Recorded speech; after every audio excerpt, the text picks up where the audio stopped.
Dalam kurikulum Merdeka, filosofi pendidikan yang diangkat itu adalah dari filosofi pendidikan Ki Hajar Dewantara, yang pada intinya adalah bahwa kita itu adalah sebagai guru bukan lagi digugu dan ditiru, tapi kita itu adalah sebagai seorang guru yang memang menuntun tugasnya, menuntun murid untuk mencapai kompetensi mereka. Nah, di sini dalam budaya positif, di sini Ki Hajar Dewantara itu menyatakan bahwa untuk mencapai kemerdekaan dalam konteks pendidikan sekarang itu adalah untuk menciptakan murid yang merdeka. Syarat utamanya adalah kita harus memiliki disiplin yang kuat. Nah, selama ini kan kita selalu mengartikan disiplin itu adalah sebagai segala sesuatu yang berkaitan erat dengan memenuhi aturan sekolah. Itu intinya gitu ya. Nah, jadi seperti apa sih disiplin yang sebenarnya ingin diharapkan tumbuh di sekolah, bukan hanya sekedar sebagai aturan-aturan yang tertulis dan kemudian tidak menjadi sebuah karakter. Nah, seperti apa ini yang akan saya sampaikan pada hari ini atau pada kesempatan ini. Nah, disiplin yang dimaksud adalah disiplin diri yang memiliki motivasi internal. Nah, selama ini baru saya sadari juga di dalam kegiatan calon guru penggerak ini, mungkin selama ini kita selalu mengartikan disiplin itu adalah segala sesuatu, pokoknya anak itu harus nurut sama aturan sekolah, baik itu aturan kita sebagai guru maupun itu aturan sekolah. Bahkan kita pun sebagai warga negara sebenarnya yang namanya disiplin itu pasti diartikan sebagai segala sesuatu pokoknya nurut lah istilahnya gitu ya. Nah, sebenarnya kalau misalnya kita ingin lebih dalam lagi, makna disiplin di sini itu yang ingin diharapkannya adalah motivasinya keluar itu dari mana. Nah, selama ini kita belum pernah mendapatkan motivasi dari diri kita sendiri. Mungkin, oh ya anaknya nggak kesiangan ya gitu, karena dia memang takut untuk dihukum. Jadi motivasinya bukan internal dari dalam dirinya dia sendiri, bahwa sadar bahwa saya harus datang tepat waktu misalkan, atau kita sebagai guru, oh saya harus menyelesaikan tugas saya sebagai guru gitu. Nah, itu motivasi internal, tapi kita selalu ada motivasi eksternal yang mendukung kita sebagai manusia untuk melaksanakan disiplin ini. Nah, budaya positif yang ingin disampaikan di sini adalah terutama ketika kita sebagai seorang pendidik, itu adalah sebagai seorang pendidik tujuan kita adalah menciptakan anak-anak yang memiliki disiplin diri sehingga mereka bisa berperilaku yang mengacu pada nilai-nilai kebajikan universal dan memiliki motivasi intrinsik bukan eksternal atau ekstrinsik. Nah, jadi pada intinya adalah nilai-nilai kebajikan yang pengen kita ditularkan sekarang ke Bapak Ibu adalah bagaimana kita sebagai guru memberikan motivasi kepada anak-anak, mendorong anak-anak untuk bisa sampai ke motivasi intrinsiknya dia sendiri. Jadi anak itu sadar ada nilai-nilai kebajikan universal atau nilai-nilai profil pelajar Pancasila yang ingin ditanamkan di dalam diri mereka dan sebenarnya sudah mereka punya. Cuman selama ini mungkin motivasi dari dirinya itu belum keluar. Nah, bagaimana caranya kita mengeluarkan itu kita sebagai seorang pendidik? Mungkin kalau dulu sebelum kurikulum Merdeka ada peribahasa ya digugu ditiru itu ya. Nah, dimana seorang guru itu ya pokoknya kita ngapain anak juga ngikutin gitu kan. Nah, tapi sebetulnya kalau misalnya melihat dari filosofi pendidikan di Ki Hajar Dewantara sendiri, motivasi yang namanya digugu ditiru itu sebenarnya kurang tepat untuk saat ini. Kenapa? Karena guru itu bukan lagi sebagai pusat perhatian dari pendidikan itu sendiri, tapi juga bisa menjadi yang namanya kita itu sebagai manusia itu bisa memberikan pendidikan atau menjadi guru itu menjadi pendamping atau orang yang menuntun siswa sendiri. Nah, di sini ada profil pelajar Pancasila yang ingin disampaikan atau diingatkan kembali di dalam kurikulum Merdeka itu. Di sini ada 6 pilar, yaitu yang pertama dimulai dari beriman dan bertakwa serta berbudi pekerti. Sebenarnya ini juga pasti sudah anak-anak punya. Cuman ya itu mereka tidak punya motivasi internalnya sendiri. Mereka selalu harus kayak contoh lah di sekolah. Sholat itu masih bukan suatu yang mereka merasa oh saya butuh sholat. Tapi ya takut sama Pak Sarip gitu ya, takut sama Pak Jun, dikejar-kejar sama Pak Agung gitu kan. Masih ada motivasi eksternal di luar itu gitu, karena mereka masih belum tergali gitu motivasi internalnya. Kemudian yang kedua, kebinekaan global. Sebenarnya kan kalau rasa toleransi, rasa gotong royong dan sebagainya itu sebenarnya udah mereka miliki dan mereka sudah paham gitu, termasuk dengan gotong royong, kreatif, bernalar kritis, mandiri, itu sebenarnya adalah segala suatu sifat yang memang sudah mereka tuh sebenarnya punya di dalam diri sendiri, cuma belum kita dorong. Nah, inilah fungsinya kita sebagai guru, dan saya harus menyampaikan ke Bapak Ibu bahwa gimana sih caranya mengembangkan budaya positif supaya anak-anak itu tertuntun untuk bisa menyadari motivasi internalnya sendiri. Nah, kalau dilihat dari teorinya menurut Diana Gosen, seorang pakar pendidikan, di sini awalnya semua orang itu termasuk siswa itu punya perilaku motivasi perilaku manusia yang ada dorongannya itu dari mana. Nah, ada 3 teori. Yang pertama adalah motivasi untuk menghindari atau ketidaknyamanan atau hukuman. Jadi sebenarnya ada juga sifat manusia, kita sebagai manusia menyadari bahwa motivasi yang ini tuh yang pertama ini tuh adalah tingkatnya paling rendah. Kenapa paling rendah? Karena motivasinya adalah untuk menghindari masalah. Kita disiplin bukan buat oh ya saya pengen tidak terlambat, saya ingin tepat waktu, menjadi orang yang jujur. Itu semuanya adalah yang anak-anak banyak lakukan sekarang itu adalah karena mereka nggak mau dihukum. Kenapa sekolah datangnya jam 7 kurang? Karena nggak mau dihukum, bukan karena mereka merasa butuh tepat waktu, tapi mereka takut buat dihukum. Jadi daripada aku dihukum, ya mendingan datang tepat waktu. Nah, kemudian yang kedua adalah motivasi perilaku manusia. Yang kedua itu adalah motivasi untuk mendapatkan imbalan atau penghargaan dari orang lain. Dan ini juga masih sangat banyak terjadi, di mana motivasinya juga bentuknya masih eksternal, karena setiap kegiatan, setiap perilaku orang itu didasari dari imbalannya. Ya kalau dia bagus dia dapat penghargaan, kalau dia jelek berarti dia dapat hukuman. Dan itu sudah menjadi hukum alam lah gitu ya di daerah di kita, di sekitar kita. Bahwa ya ketika anak-anak yang pintar, ya kita pasti bakal memujanya gitu kan. Tapi ketika anak-anak yang kurang, kita pasti bakalan memandang kurang gitu kan, terus-terusan. Bahkan anak-anak yang bersalah itu akan terus-terusan dapat hukuman. Nah, itu adalah bentuk motivasinya itu belum ada gitu, dan itu masih dari luar. Dan yang ketiga adalah motivasi perilaku manusia. Yang ketiga itu adalah motivasi untuk menjadi orang yang mereka inginkan dan menghargai diri sendiri dengan nilai-nilai yang mereka percaya. Nah, diharapkan dari setelah ini kita sebagai guru bisa memberikan motivasi kepada anak untuk bisa mencapai yang ketiga ini. Bagaimana mereka itu bisa menjadi seseorang yang mereka pengen, bukan dari yang kita pengen. Kadang kan kita sebagai guru pengennya, anak ini saya pokoknya pengen anak tuh jago gambar misalnya di pelajarannya Pak Azari. Saya nggak mau tahu anak harus jago gambar, padahal saya passionnya dia itu nggak ada sama sekali di gambar. Nah, tapi kita nggak memberikan motivasi anak bisa ngegambar, tapi anaknya bisa kok, iya karena dia nggak mau dapat nilai jelek. Selesai kan tugasnya dia sebagai anak. Tapi motivasinya ada nggak? Ya enggak, karena mereka nggak punya, nggak pengen gitu.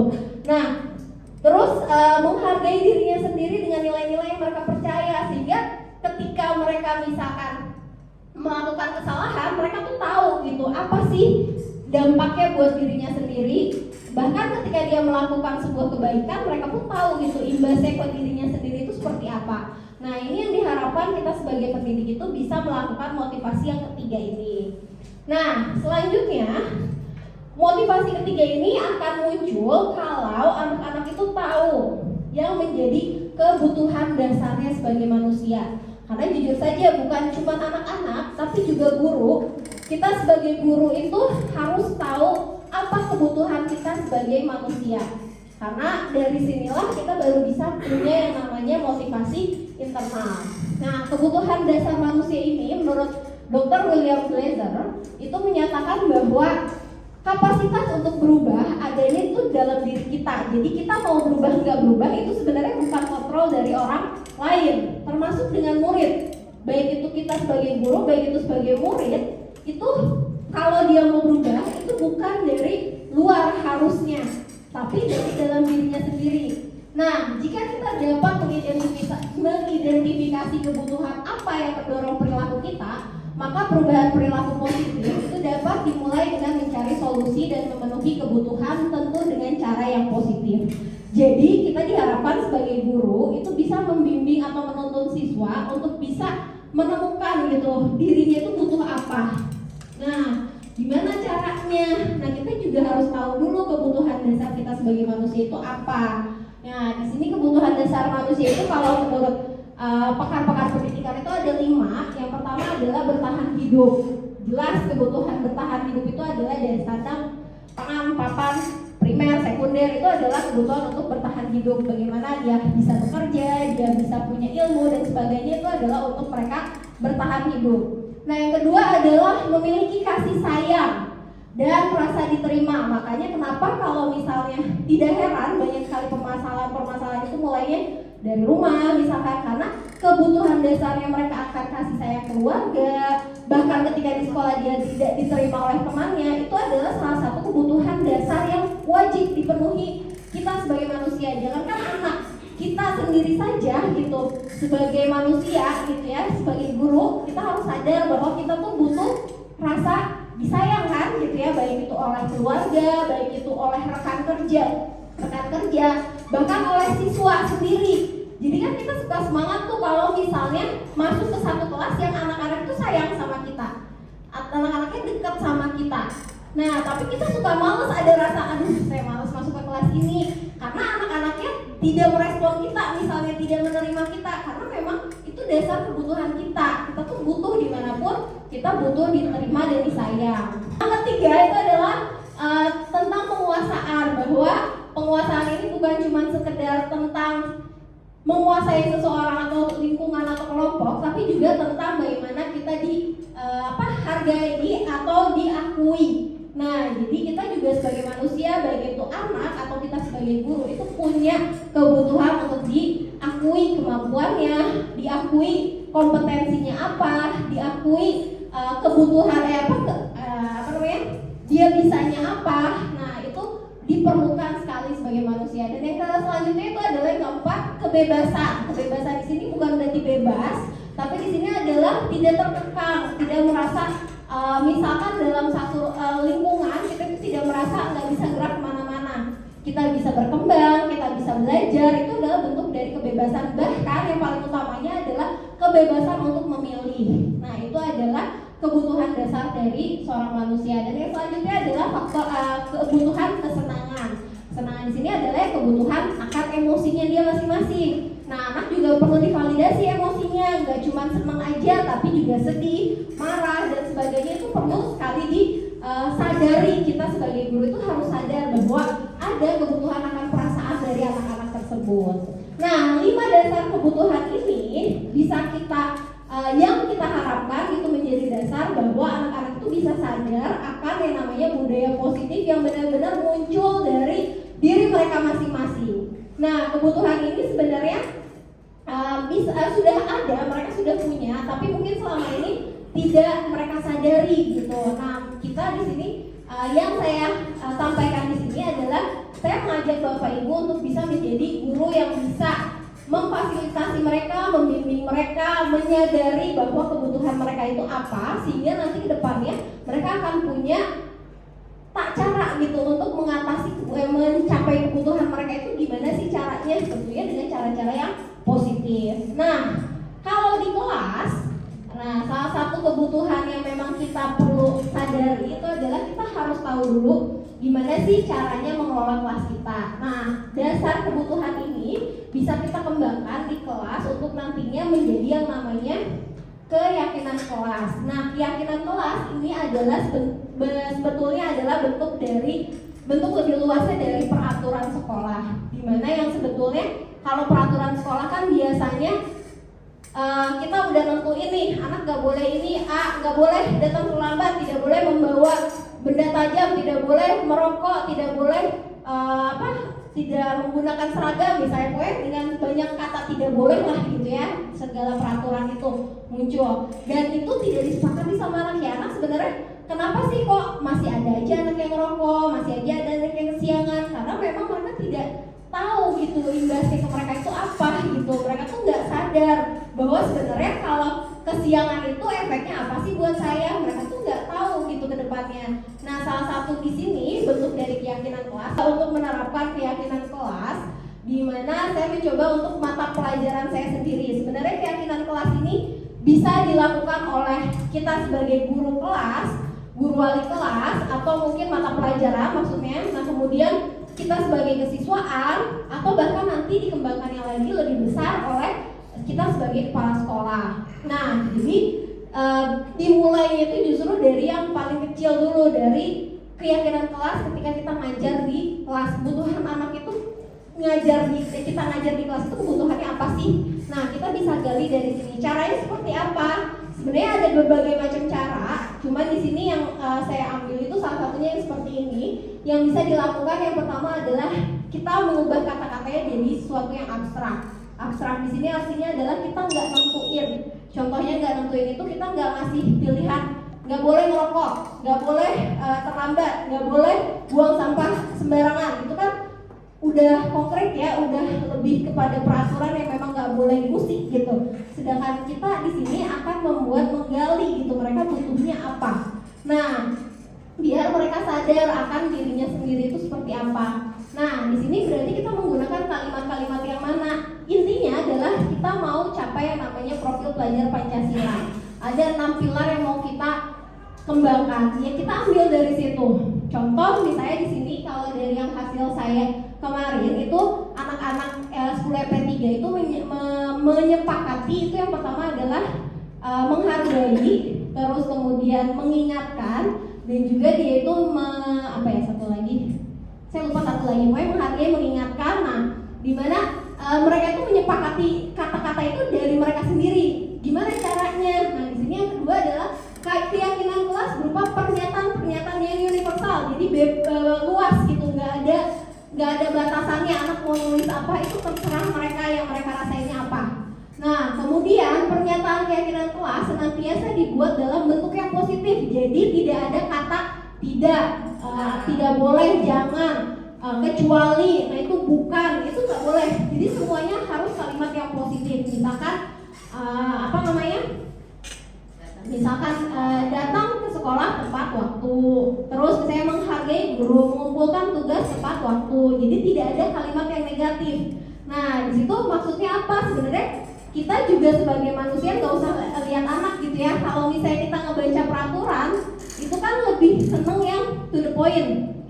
Kadang misalkan nih, rambu jalan gitu ya, P itu kan dilarang parkir, ya kan? Berarti nggak boleh parkir di situ, gitu kan? Nah, nggak boleh parkir di situ tuh kenapa, gitu kan? Nah, nggak ada tuh misalkan parkir di bahu jalan,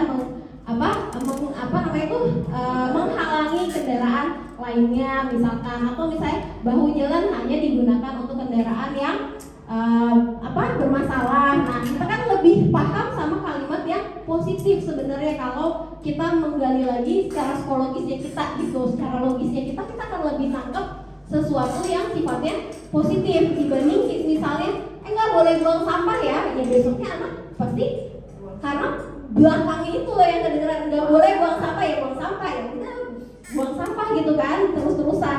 Sama lah kayak kita ngurusin anak kecil gitu kan, nggak boleh lari ya, anaknya makin kencang larinya gitu kan. Nah, jadi kita usahakan selalu pakai kalimat yang positif. Dan kemarin pun saya coba kalian jangan, pokoknya nggak boleh pakai kata-kata yang negatif. Pokoknya mereka harus nulisnya pakai yang positif, dan mereka pakai post-it itu. Jadi mereka tulis di post-it apa aja terserah yang mereka pengen tentang sekolah mereka di kelas gitu, pembelajaran mereka di kelas. Kemudian kita keyakinan kelas itu hendaknya tidak terlalu banyak sehingga mudah diingat dan dipahami oleh semua warga. Tidak perlu banyak-banyak itu apa, kita sepakati dulu kira-kira kita mau apa aja. Nah, makanya kemarin itu di kelas MP3 itu mereka cuma menyepakati 3 hal tersebut, tapi di dalamnya ternyata luas artinya gitu. Nah, itu semua kemudian keyakinan kelas tersebut sebaiknya sesuatu yang dapat diterapkan di lingkungan. Jadi jangan yang ngoyok terlalu luas gitu, misalkan misalnya tentang bernalar kritis, Terus siswa dapat membuat karya tulis yang berskala internasional. Ya kan susah ya, jauh banget gitu ya. Kita pakai yang di dalam aja, misalkan siswa harus mau melakukan tanya jawab dengan guru yang memang mudah dijangkau sama anak-anak aja gitu, yang terukur sama kita sendiri dan anak-anak sendiri. Kemudian semua warga kelas hendaknya ikut berkontribusi, jadi tidak ada perwakilan-perwakilan, semuanya ikutan. Kemudian bersedia meninjau kembali, jadi setiap terjadi apa-apa kita ingetin, kemarin keyakinan kelasnya apa. Nah, jadi mereka ingat, oh iya kan nggak boleh ngomong keras-keras sama teman. Kemarin itu ada kan, menghargainya itu salah satunya adalah mereka berbicara dengan lembut dan berkata baik gitu kepada teman, serta menghargai hasil karya orang lain. Jadi setiap kali di kelas itu kayak tadi misalkan ketika membuat makalah terus ada temennya yang presentasi dan dia ketawa-ketawa, yang lainnya kita cukup teman yang lain itu udah langsung sadar kayak, ih kemarin kan udah keyakinan kelasnya apa gitu. Jadi mereka udah punya kesepakatan sendiri. Nah ini adalah bentuk dari keyakinan kelas. Kalau kita bisa melakukan ini, maka kita akan bisa yang namanya kontrol dari seorang guru kepada siswa. Nah, di sini ada yang namanya teori kontrol. Jadi kalau menurut Dr. William Glasser, teori kontrol itu kita sebagai guru itu dilakukan dengan beberapa ilustrasi lah gitu ya istilahnya. Ilusi bahwa yang pertama adalah guru itu pasti kontrol murid. Pasti kan kita sebagai guru punya keyakinannya seperti itu. Pokoknya apa yang kita berikan yaitu wajib dipatuhi sama murid. Mau itu tepat nggak tepat ya pokoknya kita sebagai guru sering merasa seperti itu gitu kan untuk mengontrol murid. Yang kedua, ilusi bahwa semua penguatan positif dan efektif itu bermanfaat. Contohnya itu seperti apa? Seperti kata-kata mutiara, motivasi, itu kan terus-terusan kita kasih. Tapi tepat tidak sebenarnya mana? Saat itu mungkin mereka dengar, tapi pas besoknya atau ketika itu tidak terjadi di hidupnya dia, kata-kata itu nggak akan nyampe ke dia. Misalkan kita ngedengerin motivator, ya misalnya Mario Teguh gitu ya. Nah, kalau kita lagi nggak di posisi itu, ketika Mario Teguh melakukan sabdanya, membuat sebuah motivasi gitu ya, itu kita nggak akan ngerasain apa-apa, ya udah datar aja gitu. Nah, karena memang si disiplin diri itu nggak muncul dari kita, kecuali kalau pada posisi tersebut, ya misalkan Mario Teguhnya lagi membahas tentang patah hati dan kita posisinya sedang patah hati, ya kena gitu kan. Tapi kalau kita lagi nggak di posisi itu, ya nggak kena. Contoh kayak quotes deh gitu, kita akan nampilin quotes itu kalau misalnya lagi ada di posisi tersebut. Kalau enggak ya nggak akan. Nah itu, jadi kontrol itu nggak akan bisa kalau cuma lewat kata-kata. Nah, jadi baik itu kata-kata mutiara, ceramah gimana, kalau memang nggak ada di posisi itu tidak akan menjadi sebuah kontrol. Nah, kemudian kritik itu juga sama. Tadi motivasi atau misalnya kata-kata mutiara, nah sama juga dengan kritik. Ketika kita membuat kritik dan membuat orang merasa salah, marah-marah terus, itu pun sama, nggak akan mengubah apa-apa karena kita tidak akan bisa mengontrol tersebut.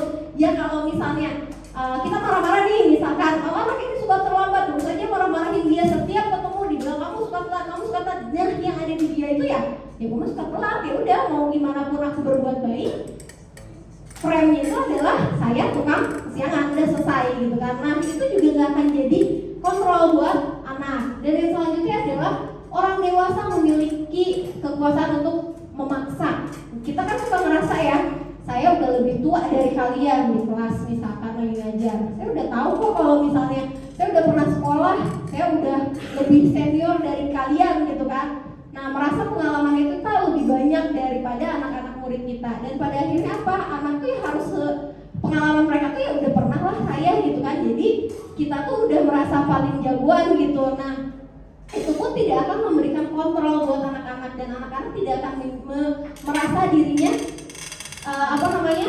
ada di kita itu ada di bagian dari mereka. Enggak ya, pokoknya ketika kita berbicara di situ ya udah los aja gitu. Nah di situ disebut dengan teori kontrol. Makanya kita itu sebagai manusia itu sebagai guru itu harus ada di posisi kontrol yang seperti apa yang idealnya. Nah di sini saya akan memberikan satu ilustrasi, tiga ilustrasi. Silakan Bapak Ibu nanti tolong tanggapi kira-kira kalau seperti ini apa yang dirasakannya. Ini yang pertama. Situasinya itu semua sama. Situasinya itu adalah Aldi itu sering terlambat ke sekolah, ya. Jadi Aldi itu sering terlambat ke sekolah. Nah, ini ada guru yang pertama. Guru pertama itu dia menggunakan nada suara yang tinggi, bahasa tubuhnya itu melotot, jadinya nunjuk-nunjuk dan menghardik, ya. Nah, cocok sama siapa ya? Oh, Bu Tati. Bu Tati boleh coba diterapkan, coba Bu Tati.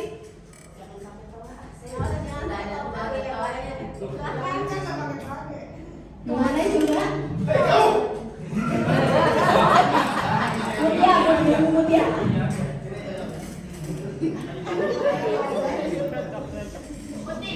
Kamu tuh ya tiap hari terlambat. Kemarin terlambat, minggu lalu terlambat. Tiap hari saya pengen terlambat. Kapan kamu datang tepat waktu?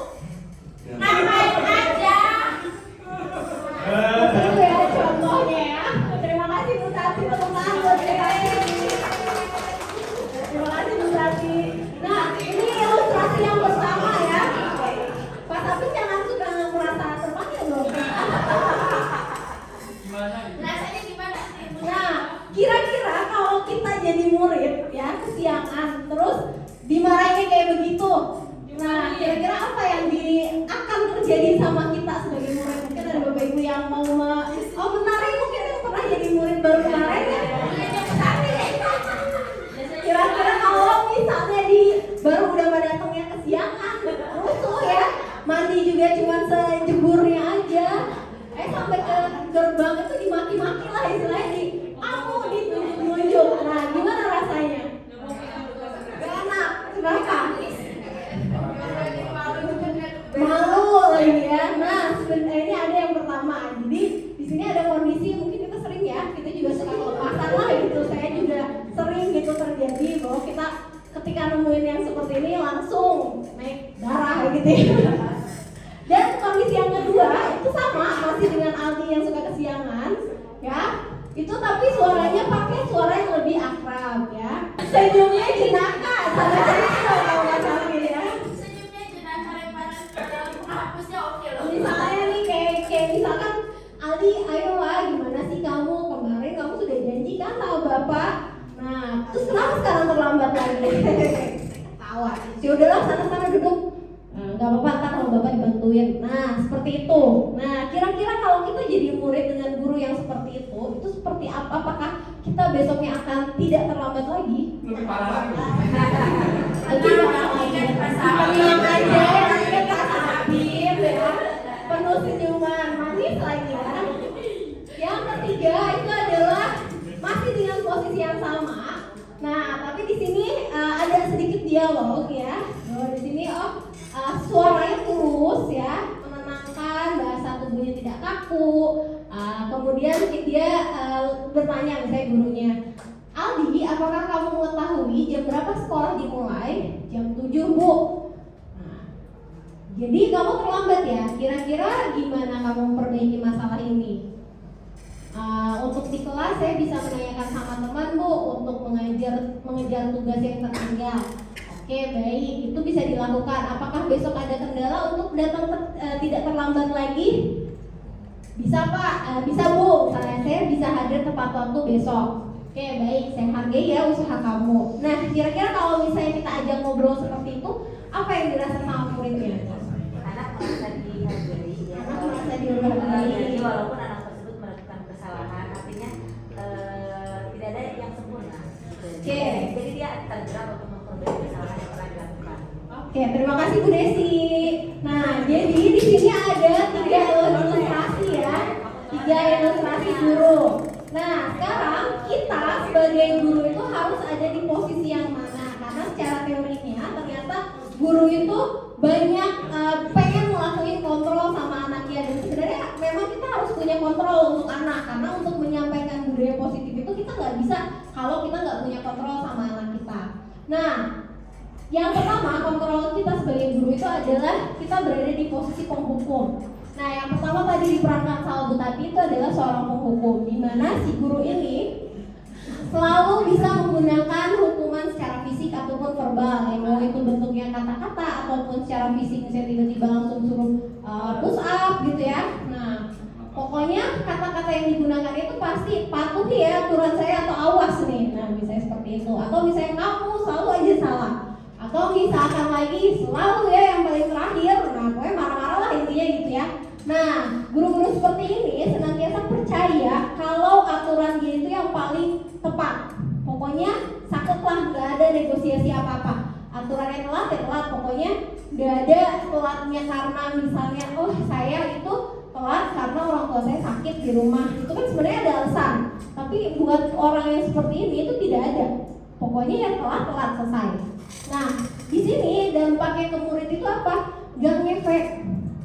Yang terjadi itu adalah dia akan terus-terusan ngulangin.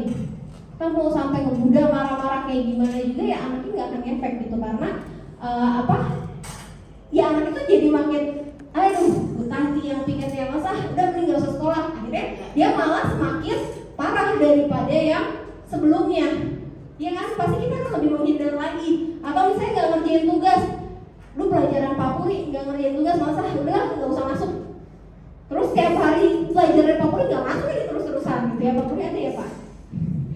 Ya kayak gitu, papuri kan udah pengalaman kayak gitu.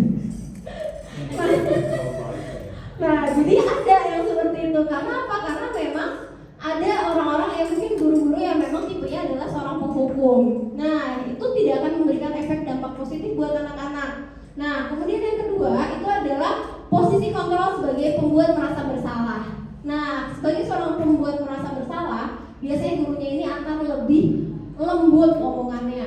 Terus pembuat merasa bersalah itu akan menggunakan keheningan ya, mengajak ngobrolnya berdua aja. Terus udah gitu di tempat yang sepi, yang nyaman, dan selalu bikin anak itu makin merasa salah.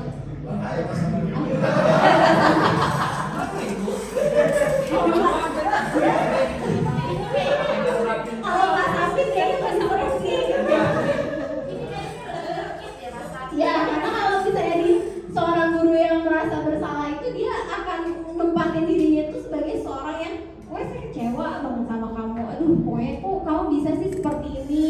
Nah, udah berapa kali saya kasih tahu. Atau misalnya gimana coba kalau orang tua kamu. Jadi pakai hal-hal yang memang membuat dia itu makin bukan merasa salah, tapi makin down gitu ya, makin rendah aja harga diri itu. Dan makin udah saya salah, ya makin blesek lah gitu ya istilahnya gitu. Nah, jadi apalagi kalau udah menyangkut orang-orang yang dia sayang gitu kan. Apalagi misalnya udah dibilangin gimana kalau orang tua kamu tahu. Nah, itu kan pasti anak makin takut gitu ya, bukan ngerasa makin sadar, tapi mereka semakin jatuh gitu mentalnya. Nah, ini orang-orang yang melakukan pembuat merasa bersalah. Yang ketiga itu adalah sebagai teman.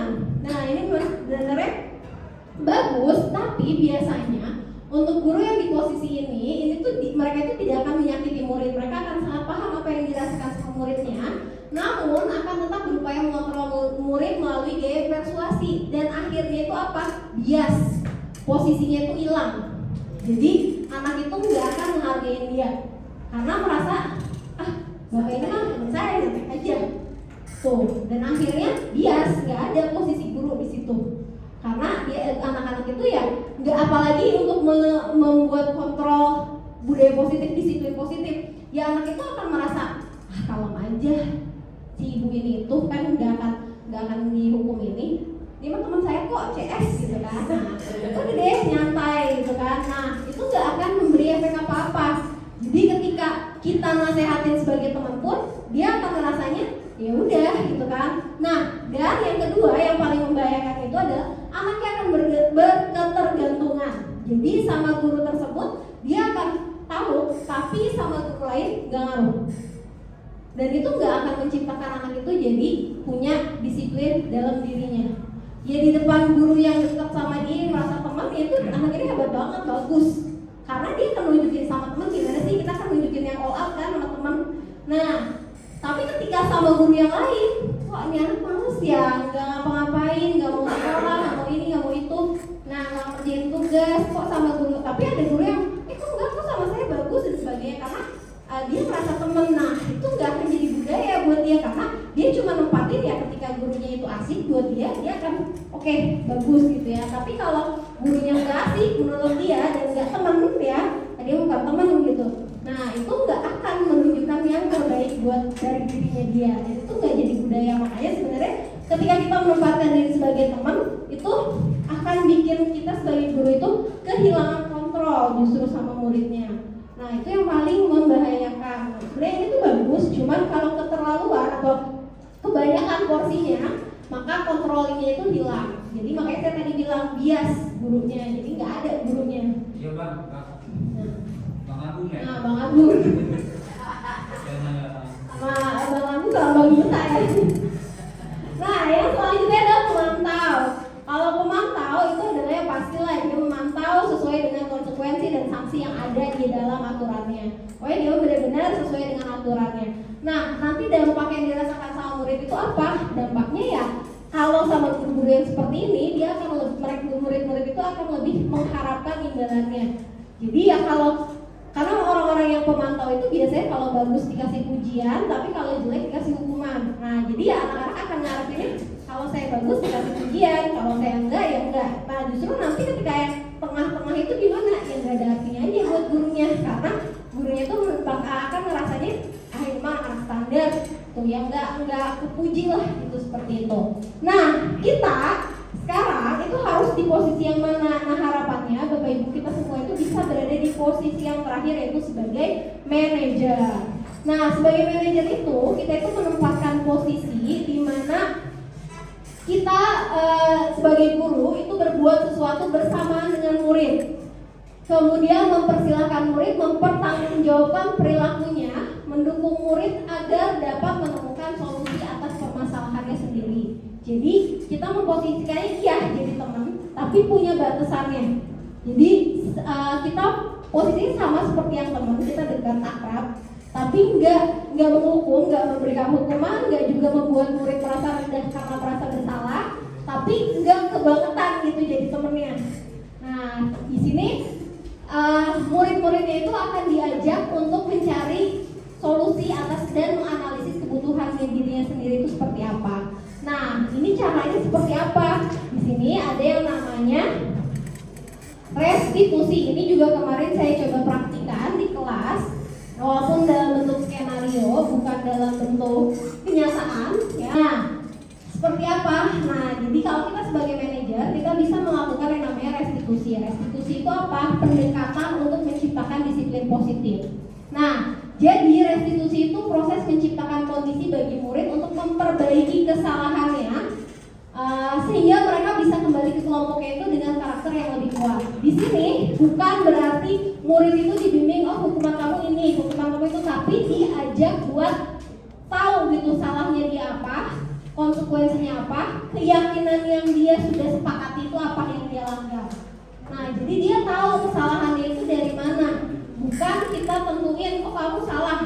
Nah, caranya itu melakukannya adalah dengan membuat yang namanya segitiga restitusi. Segitiga restitusi ini itu adalah yang pertama dilakukan itu adalah menstabilkan identitas. Jadi ketika ada anak yang bermasalah, yang harus kita lakukan pertama itu adalah kita menstabilkan dulu bahwa kita harus ngasih tahu ke anak-anak bahwa ya kalian itu semua orang itu pasti punya kesalahan. Jadi nggak ada orang yang sempurna dan tidak punya kesalahan. Nah di situ kan stabil tuh emosinya, oh ya bahwa dia salah pun ya dia manusia gitu. Nah kemudian kamu bukan satu-satunya yang pernah melakukan kesalahan ini. Setidaknya anak itu bisa sedikit merasa lebih berharga gitu, karena nggak terlalu merasa salah-salah banget gitu.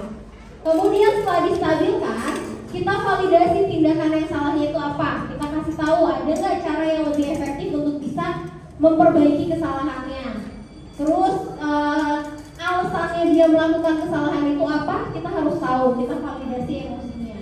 Kemudian setelah itu baru kita menanyakan keyakinan apa yang dia langgar. Nah di sini kita tanyakan keyakinan kelas apa sih yang dia sudah sepakati dan kemudian dia langgar. Kemudian dia itu mau jadi orang yang seperti apa.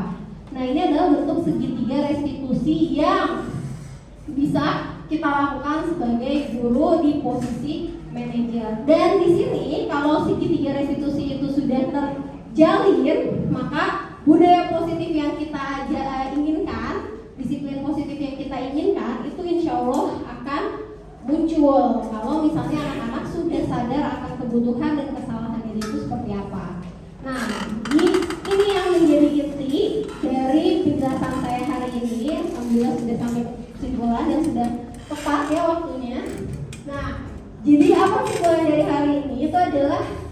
tujuan pendidikan itu sebenarnya adalah kita menciptakan peserta didik yang memiliki disiplin positif dan yang tumbuh dari motivasinya secara internal. Kemudian anak-anak itu nantinya akan tumbuh menjadi seseorang yang memiliki karakter profil pelajar Pancasila. Yang kedua adalah keyakinan kelas itu dapat dicoba oleh Bapak Ibu. Mungkin nanti kalau perlu tahu caranya seperti apa, nanti akan saya coba contohkan. Nah, keyakinan kelas ini dapat membantu siswa untuk mengidentifikasi kebutuhan dasarnya mereka secara lebih positif. Dan kita sebagai seorang guru diharapkan mampu menempati posisi kontrol sebagai manajer bagi siswa sehingga mempersiapkan siswa menjadi murid yang bertanggung jawab atas perilakunya, mendukung murid agar dapat menemukan solusi dari permasalahannya dan menemukan kebutuhan atas dirinya. Nah, di sini pendekatan restitusi bisa membantu peserta didik untuk menemukan solusi dari masalahnya. Jadi kita bisa menggunakan pendekatan restitusi ini untuk mengatasi masalah-masalah di sekolah. Oke, terima kasih Bapak Ibu. Terima kasih. Mungkin jika ada yang mau bertanya silahkan boleh mengangkat tangannya. Oke, silahkan Bu Desi. Alhamdulillah, Ibu Wakaf Kurikulum kita ini amat sangat luar biasa. Dari penjelasan Bu Ulfa yang disampaikan amat sangat menarik menurut saya, dan yang selaku pendidik saya dan teman-teman barangkali menemui hal bahwa kita menjadi berpikir ternyata kasih sayang memang adalah kunci dari semuanya ya. Kalau kita diperlukan dengan kalau kita diperlakukan dengan baik, bukan hanya murid, ternyata kita juga butuh diperlakukan dengan baik, dihargai, dianggap ada gitu. Itu juga amat sangat berdampak gitu. Jadi secara garis besarnya tidak kepada subjektivitas tapi kepada objektivitas gitu. Yang jadi pertanyaan saya tadi, saya tertarik dengan apa yang Bu Ulfa sampaikan berkenaan dengan kalau bisa anak-anak bagaimana caranya gitu ya Bu. Tadi kan anak-anak kita itu ingin melakukan sesuatu itu dengan adanya faktor dari eksternal gitu ya Bu ya, karena takut dihukum gitu ya, kemudian karena mungkin takut untuk nanti kesiangan itu karena takut datang ke sekolah, gimana caranya supaya bukan karena takutnya gitu. Nah, jadi PR buat kita tuh, terutama saya Bu, gimana caranya kita menimbulkan rasa kepada siswa Bu, supaya anak tersebut melakukan atau mentaati segala peraturan yang dibuat oleh sekolah dengan senang hati. Jadi bukan karena takut dihukum, karena takut tidak naik kelas gitu, tapi karena bagaimana mereka melaksanakan peraturan dengan senang hati. Nah, itu caranya gimana ya Bu? Gitu. Terima kasih. Mudah-mudahan Bapak bisa memberikan penjelasan dengan sangat gamblang. Gitu ya. Nah, mungkin kalau dari teori, secara teoritisnya saja itu kita bisa, makanya kenapa mungkin ya di sini dari program guru penggerak itu kan memang diharapkan ada budaya positif yang disampaikan ke kelas-kelas awalnya, bukan cuma ke sekolah. Karena kalau sekolah itu, kalau kata fasilitator saya itu adalah sekolah itu sudah menjadi dampaknya nanti kalau kelasnya sudah berhasil. Nah, pikir saya, paham saya gitu, bahwa peraturan kenapa sih sekarang anak-anak kita itu suka kesiangan gitu ya. Nah, ya mungkin salah satunya adalah karena kita tidak membuat kesepakatan dari kelas dari sisi yang paling kecil gitu. Jadi kita tidak menentukan kebutuhan mereka itu sebenarnya kenapa sih anak itu terlambat, itu nggak dikasih pemahaman sedetail mungkin. Jadi kita cuma ngasih peraturan, oh ya nggak boleh kesiangan. Oke, udah selesai. Apa sih dampaknya sebenarnya? Kan nggak boleh kesiangan itu efeknya adalah kita terbiasa untuk bangun pagi. Kita kalau nanti kerja itu bisa tepat waktu, karena kan ketepatan waktu itu aja buat di tempat kerja itu kan penting gitu. Nah, itu kan nggak tahu tuh anak-anak, karena yang anak-anak tahu itu adalah pokoknya aturan dari sekolah atas itu ya udah gitu, nggak boleh kesiangan. 7.10 itu udah digembok, pokoknya selesai. Nah, nggak ada kesepakatan dari mereka di kelas, misalkan dari kita sebagai guru kelasnya dulu, guru mata pelajaran maksudnya, misalkan kita bikin kesepakatan sama anak-anak, kita kasih ke pemahaman ke anak-anak bahwa ya terlambat itu nggak cuma di datang ke sekolah, tapi terlambat itu bisa dari mulai kumpulin tugasnya terlambat, boleh atau enggak? Oh enggak, berarti kan anak-anak sudah belajar untuk mulai tepat waktu dari mengumpulkan tugas. Naik lagi lebih tinggi ke wali kelasnya, gak boleh kesiangan itu kenapa? Nah mereka bikin kesepakatannya, oh tidak boleh terlambat itu berarti apa sih dampaknya? Nah jadi mulainya mungkin makanya kenapa di dalam pengimbasannya itu tidak langsung ke kepala sekolah saja, tapi ke guru, karena nanti budaya positif ini harus masuknya itu dari tempat yang paling kecil, yaitu di kelas pelajaran sendiri-sendiri. Karena kalau langsung ke peraturan sekolah, ya efeknya adalah peraturan sekolah itu kan ya sama lah kayak kita peraturan negara itu ya udah nggak bisa diapakan apa-apa. Tapi kalau di kelas itu kita bisa ngasih negosiasi, bahkan wali kelas murid mungkin makanya kan lewat notes ya, lewat bahasa yang universal, lewat bahasa yang lebih terbuka, itu kita bisa ngajak anak-anak untuk sok mereka butuhnya apa, oh saya pengennya itu misalkan, karena kenapa sih anak yang suka kesiangan itu kita tanya gitu, misalnya kamu kesiangan itu kenapa? Oh karena misalkan saya butuh di rumah itu waktu untuk tidur lebih lama, karena misalkan orang tuanya kerjanya itu misalnya harus diantarin subuh-subuh atau misalnya dijemput malam-malam, atau memang misalkan gak ada kontrol di orang tuanya, sehingga kan kita sebagai wali kelas bisa bilang sama orang tua, bikin kesepakatan di rumah gitu kan. Nah mulai itu dari situ. Nah sebenarnya saya juga masuk akalnya, oh iya sih gitu ya, ketika saya belajar di guru penggerak ini ya wajar gitu kalau memang tidak diminta untuk dijelaskan hanya kepada, karena ada materinya pun nanti ada yang memang saya membutuhkan untuk saya menyampaikannya langsung ke kepala sekolah, kepada wakil kepala sekolah. Nah itu ada, tapi yang untuk budaya positif ini kenapa langsung ke guru-guru? Karena memang kita butuh ke yang paling dasarnya dulu sebelum kita naik sampai ngebentuk. Makanya nanti mungkin ke depannya ketika membuat peraturan sekolah, misalnya di kesiswaan atau ketika mengajukan peraturan sekolah, itu bisa dari hasil anak-anak tuh tahu gitu di kelasnya tuh butuhnya seperti apa. Kan kita sebagai guru udah bikin kesepakatan nih. Nah nanti naik rapat di dengan kesiswaan, kasih sugestinya, kasih saran-sarannya, ini loh Pak, di kelas tuh anak-anak tuh lebih banyak itu kenapa kesiangan mereka. Berarti kan kita bisa menggali lebih dalam lagi. Jadi sebenarnya ya kalau misalnya kita PR gitu, saya pun sama jujur ya Bapak Ibu, materi ini itu berat buat saya. Saya jujur aja, saya buat study itu udah saya gimana, saya di ruang TU tuh nggak bisa ngapa-ngapain karena memang materi ini nggak saya bisa terapkan langsung gitu. Saya lebih baik ngejelasin kurikulum dah gitu ya dibanding saya ngejelasin ini gitu, karena ini tuh harus dipraktekin dan ini belum saya praktikkan 100% gitu. Makanya kalau misalnya saran saja sebatas misalkan tuh gimana sih caranya menumbuhkan disiplin gitu ya, menurut saya untuk tidak datang terlambat ke sekolah.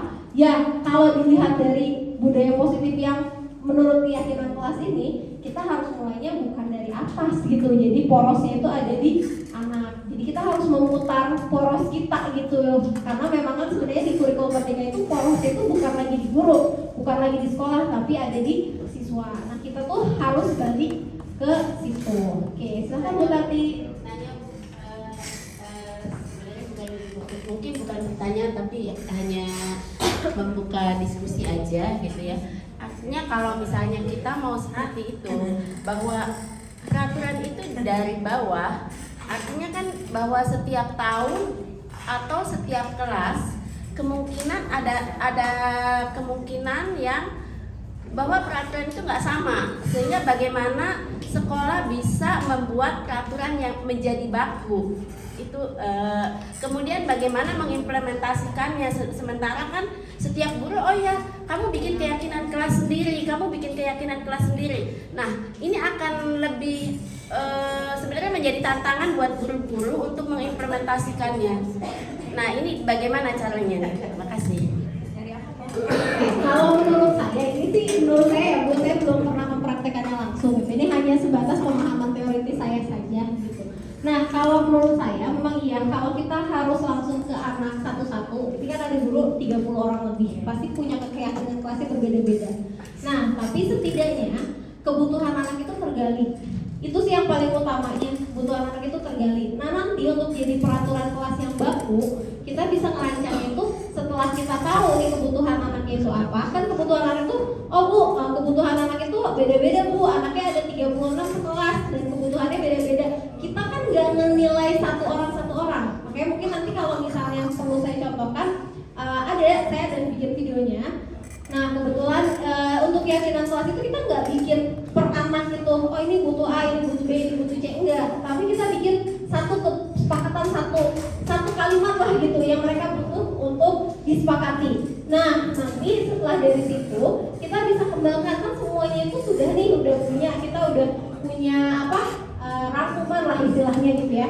Nah rangkuman ini bisa kita bikin kembangkan untuk jadi memperkuat peraturan sekolah itu. Makanya nanti peraturan sekolah itu, makanya kalau di kurikulum merdeka peraturan sekolah itu nggak pakai bahasa yang negatif, jadi semua bahasa itu harus ganti ke positif. Nah jadi kalau menurut sarannya itu adalah kita itu naikinin di bawah, jadi kayak misalkan nih, oh anak nggak boleh terlambat, di atasnya kan memang tidak boleh datang ke sekolah terlambat gitu ya, atau misalnya datang tepat waktu. Nah ke bawahnya itu kita menjabarkan tepat waktu tuh apa saja gitu. Jadi di bawah tuh kita tahu gitu, oh anak yang suka terlambat itu karena apa faktornya. Jadi kita nggak nyari, misalnya tuh gini loh Bu Tati maksudnya. Jadi anak itu nggak digali satu orang, misalnya di sini kelasnya ada 30 orang, Bu Elementari butuhnya apa, Bu Tati butuhnya apa, terus saya harus merangkum dalam satu kebutuhan yang sama gitu. Nah kita nanti bikin kebutuhan itu jadi kayak misalkan kita mau goalsnya sekolah itu visinya itu apa. Misalkan visi di sekolah kita kan misalkan motonya adalah luhur dalam akhlak, terampil dalam teknologi. Nah kita jabarin itu gitu. Jadi tumbuhnya itu nanti dari situ. Nanti baru tuh dari sekolah misalkan datang tepat waktu, terus membuang sampah pada tempatnya, menghormati guru. Nah nanti di kelas-kelas itu kita sebagai guru menggiring anak gitu, bukan kita juga nggak ngasih kebebasan. Kemarin pun saya nggak ngasih kebebasan di seluas-luasnya, tapi mereka misalnya saya giring, kalian perlunya apa gitu. Karena misalkan visi sekolah kita itu, karena kemarin kan saya pakai visi saya sendiri. Nah misalkan kita pakai terampil gitu ya, terampil dalam teknologi misalkan nih, kita mau pakai apa misalnya, oh berarti hasil karya kan, banyak hasil karya yang dihasilkan. Nah yuk kita mau biar enak di kelas tuh gimana, mereka bilang Bu menghargai. Karena mereka tuh pengen kalau hasil karyanya udah jadi, itu teman-temannya ngehargain, jangan ada bahasa yang cuma gini doang gitu. Nah mereka tuh suka bilangnya gitu, nggak mau tuh saya kalau kayak gitu. Atau misalnya ketika kerja kelompok diskusi itu bahasanya kasar, mereka nggak mau, berarti di situ menggunakan bahasa yang halus gitu ya, yang baik gitu, yang sopan dan santun kepada teman dan guru. Nah itu kan naik ke atasnya berarti kita punya misi luhur dalam akhlak dan teknologi tersebut nih. Nah nanti tinggal kita kembangin gitu, mereka misalkan harus mau apa aja. Nah itu dalam bentuk kalimat yang positif yang dibuat sama sekolah, baku tetap aja gitu ya, karena memang kalau sekolah wajib ngembangin visi misinya buat jadi peraturan sekolah. Nah kita tugas gurunya itu adalah ngegiring supaya si anak itu kebutuhannya itu muncul, tapi ya jangan juga diaur-aurin ya, dibebasin gitu loh. Jadi kita ngegiring misalnya yang mau kita goalsnya itu adalah sekarang permasalahannya itu adalah terlambat ke sekolah. Berarti kita harus ngasih keyakinan gitu ke anak-anak, kenapa sih datang ke sekolah itu nggak boleh kesiangan. Nah kita ngasih ada masalahnya apa kalau misalnya kamu datang ke sekolah tepat waktu. Oh saya susah bangun tidur Bu, bangun tidur saya selalu kesiangan. Nah kenapa kamu bangun tidurnya kesiangan? Karena memang saya main games. Nah sebenarnya kan kalau misalnya kita sebagai guru personal ke anak itu kan kegalinya lebih dalam. Tapi kalau misalnya udah jadi peraturan di sekolah kan udah gak bisa diapa-apain. Nah tapi kita sebagai guru udah tahu kan aturan di sekolah itu ada nih, nggak boleh kesiangan. Ya udah kita gali gitu ke situ ke anaknya tuh. Jadi masuknya itu dari bawah dari anaknya gitu, tapi enggak yang kita juga ngarahin gitu Bu. Jadi kan karena kita punya visi, setiap lembaga itu punya visinya, dan semua guru itu memang wajibnya adalah tahu visi sekolah itu apa gitu. Ada yang mau bertanya lagi mungkin Bapak Ibu? Sudah ya? Sudah ya Bapak Ibu? Udahan. Terima kasih ya Pak Sapir. Ya ini hanya sekedar sharing ya Bapak Ibu, jangan merasa saya sudah jago, karena karena memang saya pun tidak bisa ya, ini tuh salah satu materi yang memang jujur saya tidak menguasai sepenuhnya, dan bahkan saya sampai bilang sama sama Pak Ibnu, sama Pak Atta, yang di atas mungkin Pak Dino, bahkan sama fasilitator saya tuh kalau masalah aturan, saya pun pribadi bukan orang yang disiplin gitu, bukan nggak 100% sudah disiplin. Jadi kalau saya harus mengimbaskan ini ke rekan-rekan, rasanya kayak harus ngaca diri gitu. Nah, cuma memang saya menyadari gitu bahwa materi ini tuh penting untuk saya berikan, karena saya pribadi pun merasa ketika saya sudah mempelajari ini ya saya tahu bahwa ada hal-hal yang memang saya harus sadari dan saya harus ubah dari diri saya sendiri, yang mungkin kita pun sebagai guru harus menyadari bahwa kebutuhan dasar kita itu apa. Nah, sehingga kita ketika menjadi seorang guru yang bisa menjadi seorang guru yang menempatkan diri sebagai posisi manajer itu tahu gitu anak-anak juga butuh kebutuhan dirinya mereka. Nah, jadi kita nggak hanya semata-mata menjadi guru yang seperti dulu lagi yang digugu dan ditiru itu gitu, tapi kita memberikan arahan. Makanya sekarang itu kita saya sendiri pun gitu menyadari bahwa menurut filosofi Ki Hajar Dewantara itu ya pendidikan itu bukan meniru guru, tapi kita menuntun gitu. Jadi tugas kita adalah menuntun siswa agar mencapai potensinya mereka masing-masing. Terima kasih Bapak Ibu, mohon maaf atas segala kekurangannya. Terima kasih atas dukungannya, terima kasih atas partisipasinya. Mudah-mudahan apa yang saya berikan ini bukan cuma sekedar presentasi saya di depan ya, bisa kita terapkan, dan mungkin kedepannya untuk keyakinan kelas nanti mungkin bisa saya share seperti apa bentuknya, supaya mungkin Bapak Ibu bisa coba di kelas, karena ini tidak susah ya, tidak sulit, dan mungkin nanti kalau misalnya tahun ajaran oleh wali kelas masing-masing bisa dicoba ke kelasnya masing-masing supaya peraturan kelas itu lebih jelas dan lebih terarah gitu sama kita, dan kita juga bisa membantu untuk peraturan sekolah agar bisa diterapkan langsung di kelas masing-masing. Nah, mungkin itu saja dari saya. Terima kasih dan mudah-mudahan cukup ya penyajiannya. Nah, terima kasih atas waktunya. Wassalamualaikum warahmatullahi wabarakatuh.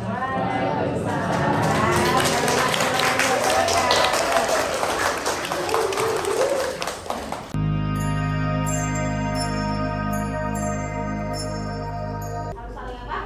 Saling berdiskusi. Oke, berdiskusi ya. Harus saling berdiskusi. Oke, apalagi kira-kira? Harus saling seperti apa di sekolah, di kelas ini? Harus sportif. Oke, harus sportif.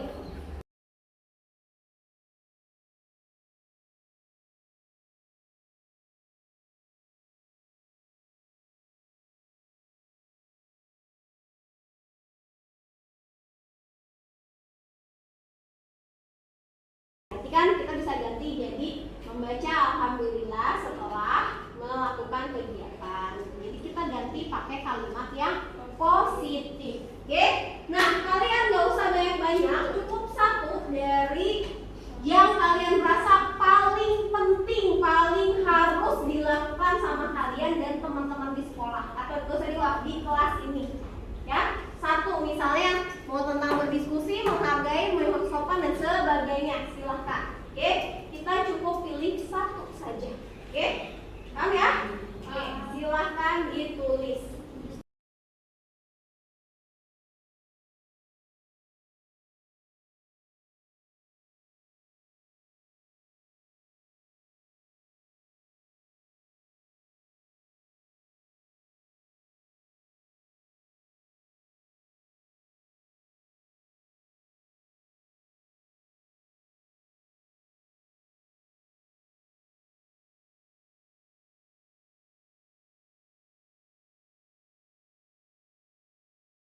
Ya. Kemudian di sini berdiskusi, menjalin kerjasama yang baik, menjalin komunikasi antar sesama, dan bekerja sama dengan antar sesama. Jadi intinya adalah kita harus belajar kerjasama nih di dalam berdiskusi itu, bukan cuma sekedar berdiskusi tentang pembelajarannya, tapi juga kerjasamanya. Ingatkan pada saat waktu sholat, kemudian mengajak teman kita untuk sholat bersama ya. Jadi ya jangan mengajak teman kita untuk mampir belok ya ke samping. Masya Allah. Ya. Wah. Siapa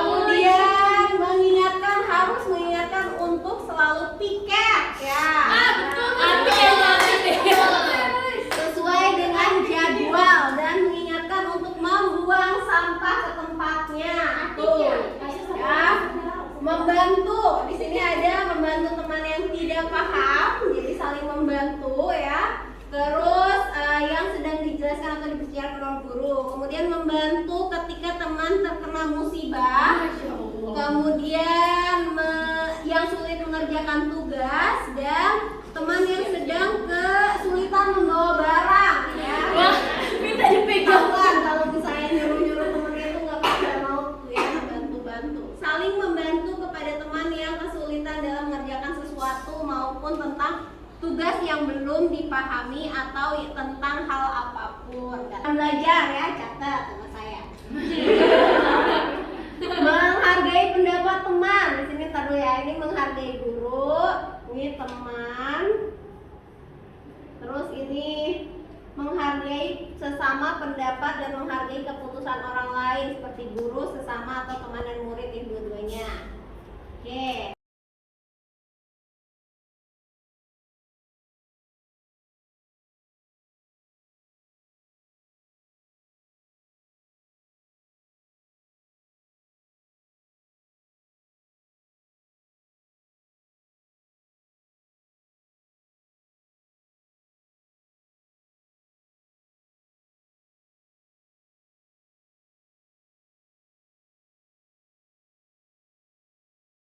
Tadi sudah memilih ada berdiskusi, sopan, menghargai, mengingatkan, dan membantu.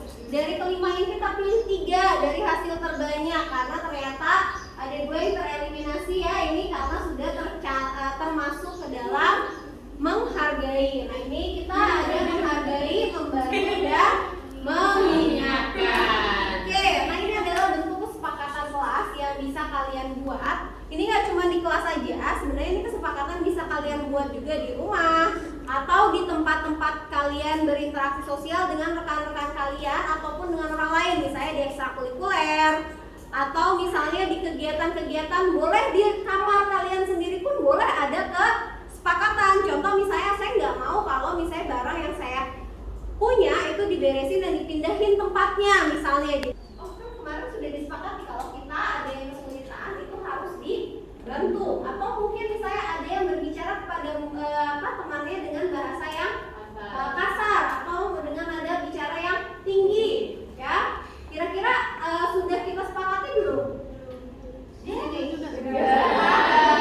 Menghargai hasil karya dan berbahasa yang baik. Nah, jadi kalau ada teman yang pakai bahasa tidak baik atau misalnya bahasa kasar, kira-kira dia boleh nggak kalau misalnya kita kasih konsekuensi atau sanksi? Boleh.